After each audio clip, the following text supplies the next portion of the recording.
Kecewa tidak dibantu negara-negara NATO dalam melawan Iran, Amerika Serikat mulai menarik pasukannya dari Jerman. Gelombang pertama yang ditarik terdiri dari 5.000 tentara AS.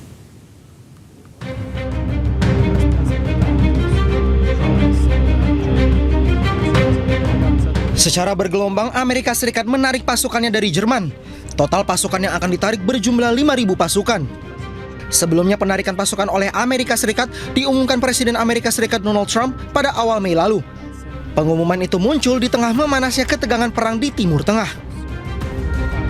Penarikan pasukan merupakan buntut kekecewaan Amerika Serikat atas tindakan negara-negara anggota NATO yang tidak juga membantu mengamankan Selat Hormuz serta membantunya dalam melawan Iran. Hal itu disampaikan langsung Presiden Donald Trump di hadapan Mark Rutte, Sekretaris Jenderal NATO. These are bilateral commitments these countries are having with the United States. So this is not, strictly speaking, NATO. But bilateral commitments, they all did what they promised to do. And this led to between 4,000 and 5,000 US planes taking off from Europe. I would argue it would have been very difficult to do Iran without having Europe as a power projection platform for the United States. Delivered again, he's right. There is also reason for disappointment. It is a mixed bag. Well, the big question is, are they paying the 5%? They agreed 6 months ago when we were together to pay 5%, and for the most part, they're not paying. Data per 31 Desember 2025 tercatat ada 36.400 pasukan aktif Amerika Serikat di Jerman. Selain pasukan, Amerika Serikat juga akan mengurangi aset militernya di Eropa, termasuk jet tempur, kapal selam hingga pesawat nirawak atau drone.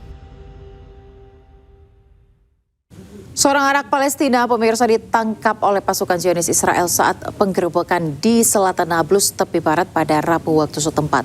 Penangkapan tersebut terekam oleh kamera pengawas.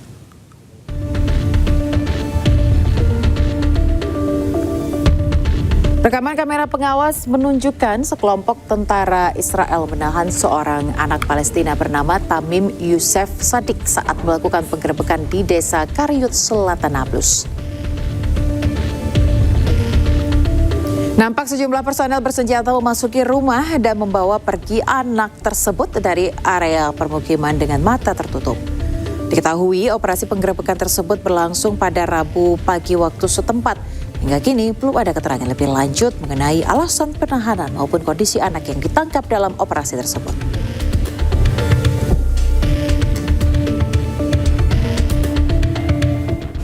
Pasukan Israel, pemirsa, menggelar operasi militer dengan menggerebek kawasan permukiman Kota Tua Nablus, tepi barat Palestina.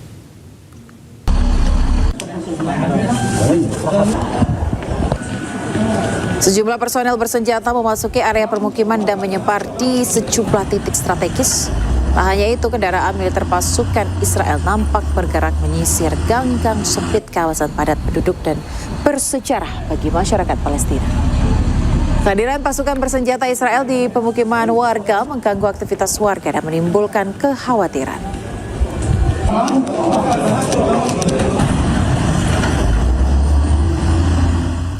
Sementara itu, pemirsa, Uni Emirat Arab meresmikan pusat medis baru di Kota Gaza melalui operasi Chivalrous Night 3 bagi ribuan warga yang kesulitan mendapatkan layanan kesehatan yang terdampak akibat serangan Zionis Israel.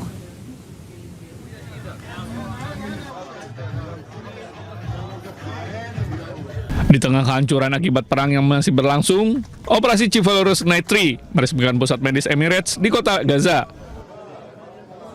Fasilitas kesehatan ini dibangun untuk melayani warga Gaza Utara, salah satu wilayah yang mengalami dampak paling berat sejak pecahnya konflik antara Israel dan Hamas. Sejumlah ruang pelayanan telah dilengkapi peralatan medis modern, perlengkapan kesehatan, serta apotek dengan stok obat-obatan yang memadai.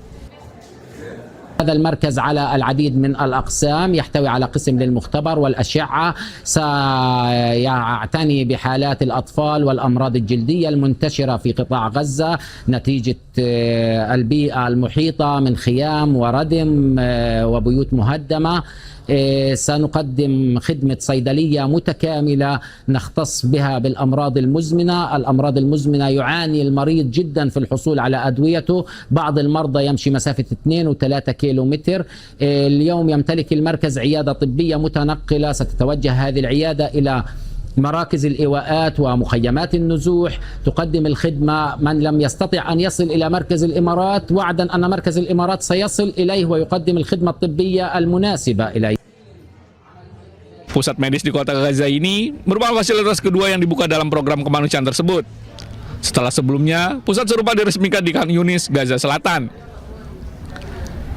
Pihak pengelola berharap kehadiran fasilitas baru ini dapat memperkuat sistem layanan kesehatan di Gaza dan membantu meringankan penderitaan warga yang telah berbulan-bulan hidup di tengah konflik dan krisis kemanusiaan.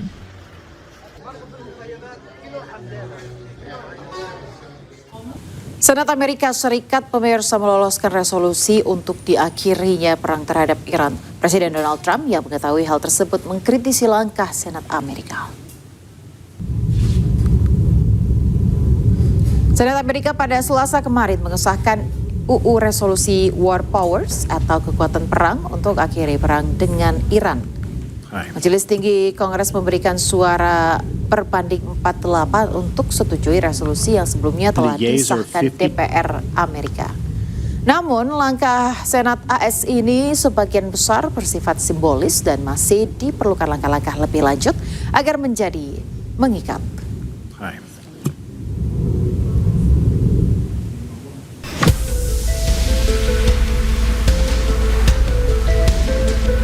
Mengetahui hal itu, pemirsa, Presiden Donald Trump mengkritisi Senat dan menyebut resolusi simbolis tersebut disahkan pada waktu yang tidak tepat.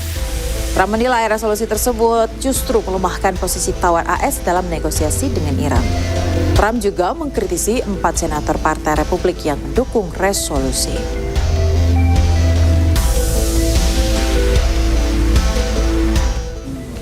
Pemirsa, Ketua Parlemen Iran Muhammad Baqir Ghalib menyebut nota kesepahaman Islamabad sebagai deklarasi kekalahan Amerika.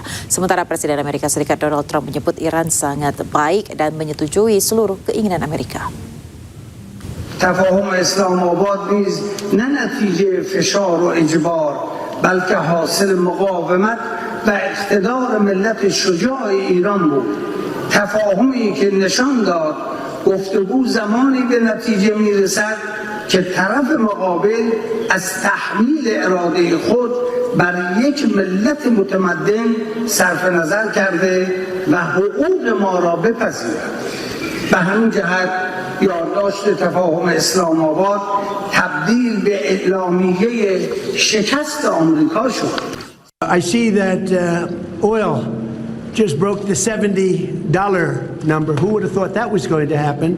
And that's during a war. And Iran is being very nice.